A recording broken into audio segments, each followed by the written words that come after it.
નમસ્કાર. ચાલો આજે કંઈક મજેદાર શીખીએ. અંગ્રેજીમાં કોઈ જગ્યા, કોઈ સ્થળ વિશે વાત કરવી હોય તો કેવી રીતે કરવી? એની એકદમ સરળ અને સટીક રીત આજે આપણે સમજવાના છીએ. તો તૈયાર છો? ચાલો ત્યારે શરૂ કરીએ. આજ તો સવાલ છે, ખરું ને? આપણે રોજબરોજની વાતચીતમાં કેટલી વાર કહીએ છીએ કે હું અહીં છું અથવા મારી સ્કૂલ ત્યાં છે. પણ આ જ વાત અંગ્રેજીમાં ચોકસાઈથી કહેવી હોય તો? ચલો આજે આ કોયડો સાથે મળીને ઉકેલીએ. કોઈપણ નિયમ સમજતા પહેલા સૌથી સારો રસ્તો છે ઉદાહરણો જોવા. તો ચાલો આપણે પહેલા કેટલાક વાક્યો પર નજર નાખીએ. અત્યારે બહુ વિચારવાનું નથી, બસ વાક્યોને ધ્યાનથી જુઓ અને એમાં શું ખાસ છે એ સમજવાની કોશિશ કરીએ. ઓકે, તો આ રહ્યું પહેલું વાક્ય. I live at Surat. હવે અહીં એક નાનકડી પણ બહુ સામાન્ય ભૂલ છે. મોટા શહેરો કે દેશો માટે એટ નહીં પણ ઇન વપરાય છે. તો સાચું વાક્ય શું થશે? I live in Surat. એટનો ઉપયોગ કોઈ નાની અને ચોક્કસ જગ્યા માટે થાય, જેમ કે I am waiting at the bus stop. જોયો ને ફરક? ચલો આ વાત મગજમાં રાખીને આગળ વધીએ. હવે આ બીજું વાક્ય જુઓ. My school is near Shiva temple. આમાં એક શબ્દ છે નિયર. એ આપણને શું કહે છે? એ બતાવે છે કે સ્કૂલ ક્યાં છે. શિવ મંદિરની નજીક. આ આપણો બીજો સંકેત છે જે આપણને જગ્યા સમજવામાં મદદ કરે છે. અને હવે આ છેલ્લું ઉદાહરણ. My house is on MG road, Ahmedabad. અહીં ઓન શબ્દ વપરાયો છે. કોઈ ચોક્કસ રસ્તા પર કોઈ જગ્યા હોય એ બતાવવા માટે ઓનનો ઉપયોગ થાય છે. તો હવે આપણી પાસે 3 અલગ અલગ વાક્યો અને 3 અલગ અલગ સંકેતો છે. તો આપણે જે 3 વાક્યો જોયા એમાં શું સામાન્ય હતું?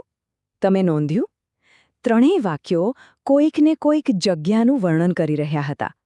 તો હવે એ જાદુઈ શબ્દો શોધવાનો સમય છે જે આખી વાતને શક્ય બનાવે છે. જરા વિચારો, એવા કયા ખાસ શબ્દો હતા જે આપણને સીધી જગ્યાની માહિતી આપતા હતા? પહેલા વાક્યમાં, બીજા વાક્યમાં અને ત્રીજામાં?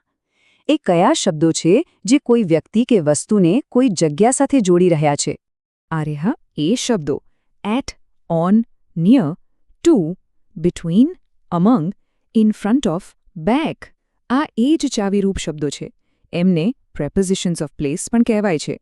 જો between એટલે બે વસ્તુની વચ્ચે, જ્યારે among એટલે ઘણા બધાની વચ્ચે. આ શબ્દો ભલે નાના દેખાય પણ ખૂબ જ કામના છે. તો હવે આપણે આ ચાવીરૂપ શબ્દો તો ઓળખી લીધા. હવે એની પાછળનો જે એકદમ સીધો સાદો નિયમ છે ને એ સમજી લઈએ. એકવાર આ નિયમ સમજાઈ ગયો એટલે પછી બધું એકદમ સહેલું લાગશે. નિયમ બહુ જ સરળ છે. જ્યારે પણ કોઈ વાક્યમાં આપણે હમણાં જોયેલા ચાવીરૂપ શબ્દોમાંથી કોઈ પણ શબ્દ આવે ત્યારે સમજી લેવાનું કે એ વાક્યમાં કોઈક જગ્યાની વાત થઈ રહી છે. દાખલા તરીકે, the cat is under the table. આમાં અંડર શબ્દ બિલાડી ક્યાં છે એ ચોક્કસ જગ્યા બતાવે છે. બસ આ શબ્દો જ જગ્યાના સૂચક છે. ચાલો, નિયમ તો સમજી લીધો, પણ ખાલી જાણવાથી શું ફાયદો? અસલી મજા તો એનો ઉપયોગ કરવામાં છે. તો ચાલો આપણે જે શીખ્યા એને હવે પ્રેક્ટિકલી કેવી રીતે વાપરવું એ જોઈએ. બસ આ એક વાત હંમેશા યાદ રાખવાની. આ જે ચાવીરૂપ શબ્દો છે ને એ એક પુલ જેવું કામ કરે છે. એ કોઈ વ્યક્તિ કે વસ્તુને તેના સ્થાન સાથે જોડે છે. જેમ માય સ્કૂલને શિવા ટેમ્પલ સાથે જોડવાનું કામ નિયર શબ્દે કર્યું. આનાથી આપણી વાત એકદમ સ્પષ્ટ થઈ જાય છે. તો હવે વારો છે આ જ્ઞાનનો ઉપયોગ કરવાનો. વિચારો કે કોઈને પોતાની શાળા ક્યાં છે એ જણાવવું હોય તો કેવી રીતે જણાવી શકાય? આજે આપણે જે શબ્દો શીખ્યા ઇન, એટ, ઓન, નિયર એનો ઉપયોગ કરીને વાક્ય બનાવવાનો પ્રયત્ન કરી જુઓ. યાદ રાખજો, જેટલી પ્રેક્ટિસ કરશો એટલું જ પાક્કું થશે. આજના માટે આટલું જ. ફરી મળીશું.